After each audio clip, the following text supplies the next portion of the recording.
I don't know why we keep trying to compare women to children. When even in the Bible, it's clear that there's a heresy, right? There is an order to things, and children are underneath women as they're the parents, right? Yeah, I think that some of these conversations develop because, as you can tell, we have a lot of different perspectives, right? And what stood out to me the most was what Lakeisha said about the loss of identity, which I typically, not to pick on you at all, it's just something you stated. I hear that a lot from women. And I think that that's sometimes a disparity that we're having. I personally don't understand what that means. I've only ever been a man, and then uh, developing a relationship, I was never concerned about my loss of identity in the development of the relationship. What it sounds like to me a lot of times is that what Trill even said in the video, women operate a lot in fear. So for whatever reason, and this is my opinion, there's something going on to where young ladies are not instructed that they're kind of like individual entities that are to be acquired.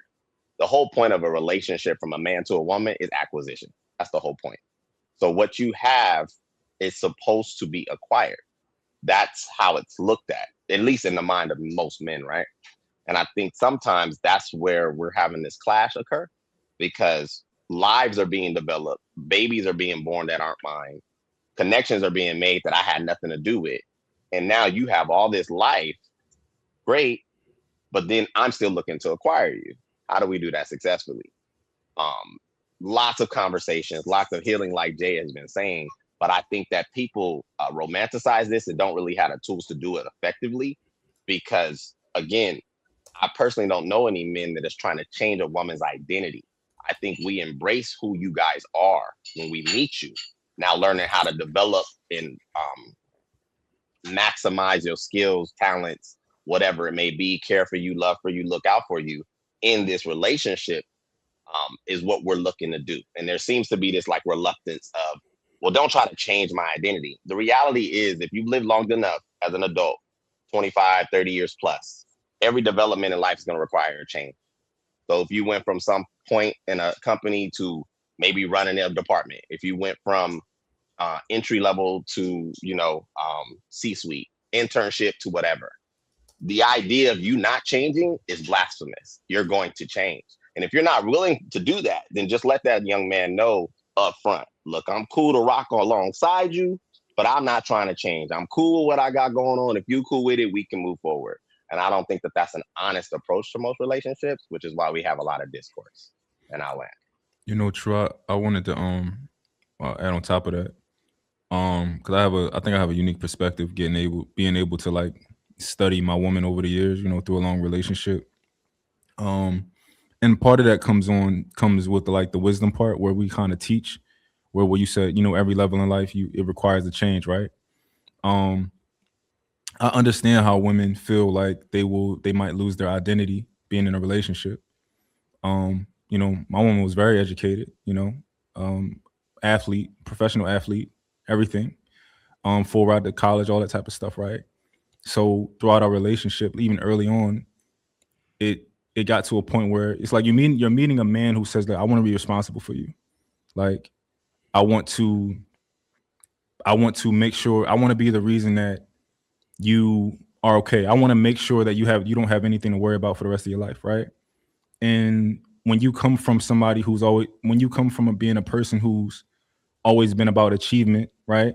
That's tough to deal with because I think a part of a lot of women they want to live that soft life, but another part of them is like they always dreamed of being that boss girl, right? Of kind of getting it themselves. So it's kind of like a conundrum that they kind of deal with. And it does take time. It took a long time for her to become like, yo, I just want you to take care of me, right? To her to accept that and like kind of like because they do have that thing of like, is he really going to take care of me? Is this really going to happen? But I do understand the side of women still need something to achieve, right? You can't just have a housewife. Or you can, but I think most women, even if they are in a house, being a homemaker and stuff like that, they still need something to achieve, something to reach to.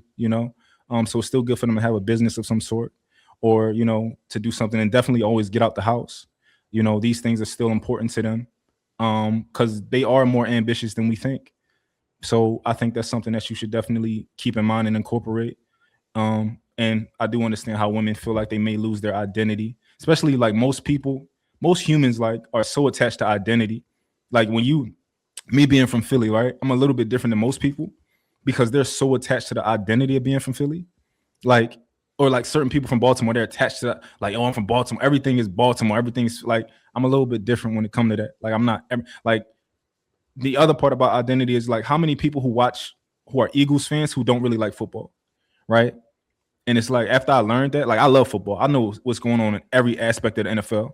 I'm watching everything. I know what trade just happened. I know you ask an Eagles fan who a diehard Eagles fan, they may not know what's going on all over the NFL. They just like being a part of a something. They want to party. They want to say go Eagles and all that type of stuff, right? Because they just like the identity part. People need an identity. So I get it. Go ahead, Lakeisha. Hey, hold on. We got a line in the goddamn back chat, Trev. What are you doing? Like you came There's to a the ladies' line. hard I'm, tonight. I'm not reading the back check. What happened? No, go ahead, Lakeisha. I'll go after you, man. It's fine. It's fair. Go ahead. Oh, now you want to talk? Go ahead. So when I was saying like women sometimes may lose their identities, I'm not blaming men. I'm saying sometimes women spend years being everything for everybody, the nurturer, the supporter, the fixer, the strong one. And I think sometimes along the line, and I'm not necessarily saying myself, I'm just speaking in general. Somewhere along the line, she stops being who she was prior to meeting that person. Like Mont said, his fiance used to be an athlete. She used to be, and I don't know if he's saying, but after he met her or after they got together, it might have changed. But she used to be. So now she's taking on a different role. I'm assuming now that her and Mont are, engaged to be married. That's not necessarily. I'm not trying to blame it. I'm just saying. So a woman slows down or enters a relationship, and she could be still trying to figure herself out, or whatever that may looks like. It could be still inconsistency, emotional distance, but really, I think sometimes it takes a while to rediscover yourself. It could be your 30s, your 40s. We're always rediscovering ourselves over and over and over again. And so I just think that sometimes we should have our identities. God gave it our natural born identities, but we over time. I'm not the same from my 20s, my 30s, and 40s, and I'm about to be close to 50. So I've evolved a little bit. Go ahead, Willie. We're in a fortunate position where every man on this panel is capable of providing for 100% of his woman's bills and needs. And there's not very many times where, the ratio will be 100%, even in small numbers. So there's a point in which I wonder when, though the fact that we've done it, are doing it, can do it, when does that outweigh that of the opinion of those who've never experienced it, never seen it, and likely won't? Because everyone has an opinion that, oh, okay, well, you lose your identity when you're not working or when you have somebody providing for you. And the only identity that you lose is the one where you're independent. You get to create a new interdependent identity in the relationship with your partner, with your man who is supporting and providing for you the same way a father does his child.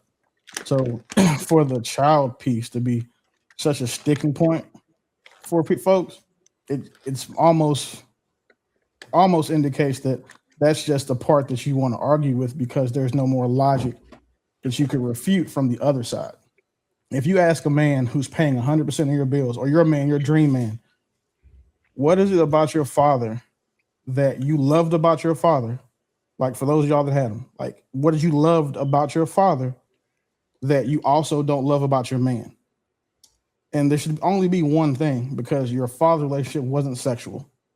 Everything else that your father did for you, protect you, provide, all that, counsel, all of those things, you guys should be expecting your men to do the exact same thing. Correct me if I'm wrong, but what do you want? What did your father do for you that you don't expect your man to do for you? But because you seem like you had a point. Yeah. I don't know why we keep trying to compare women to children. When even in the Bible, it's clear that there's a heresy, right? There is an order to things, and children are underneath women as they're the parents, right? So that's one thing. As far as parental versus relational relationships, your significant other should be far beyond what your parents have ever been to you. And I think your parents are a starting, and you should be moving up toward what your father and your mother had if they had something healthy and, aspirational. If it was dysfunctional, please scrap it, get therapy, do whatever you got to do. But as far as that, you lie to your parents. We all done snuck out, done did some really sneaky things. Now, if I lie to my man and I do the same thing, it's going to be issues, right? There's just a lot of things, right? That the relationship doesn't equate, in my personal opinion, and what I've seen throughout the millennium. But one thing that the video said that we haven't really touched on is he named a couple of things. He said he wants his woman, for support, counsel, encouragement, inspiration. And then when it got to Cinnamon and the other person, he noted, that he could do all these things for her, and she doesn't seem to appreciate it. Now, one of the things is that I found for women who don't want to solely rely on a man's income, that appreciation aspect of it is it, because there's too many people who get prideful and say, you wasn't with me shooting in the gym, but the woman was home making sure that your children were taken care of, that, she was paying the bills and playing secretary, doing all these things that allowed you not to spend your money on a resource that would do that, right? Because we all know childcare costs are highly expensive. If you can't afford a personal chef and she's cooking all your meals, that's an expense. If she's doing your laundry, that's another expense that people can't afford. All these things, playing secretary, another expense that people can't afford, right? I think it's the appreciation part, and the women who I see whose men do everything and who are satisfied with that, there is a level of appreciation that goes both ways. He appreciates her for the roles and the things that she's doing that he does not have to pay for, and that she's doing out of the kindness of her heart, out of love. And she appreciates the hard work that he's putting in to provide financially for their family and to move them forward. And he does not separate his successes from her. He always acknowledges that his success is because of her, because she's at home and she can manage those things. I work around, world-renowned surgeons, right? And one thing they always say, if their wives are stay at home, I can't be who I am without her, because when I have to be in surgery for 15 hours in an emergency situation, or I'm on call or whatever, my wife is the one making sure our children are okay, right? And she's the one making sure that certain things are. So I think that appreciation and that acknowledgement, that has to flow both ways. And when it doesn't flow both ways, I think that's when you're going to see the man be upset and the woman be upset. But I think that's a piece that men, if they're in a solely provider situation, that they're not acknowledging, is that appreciation has to flow both ways.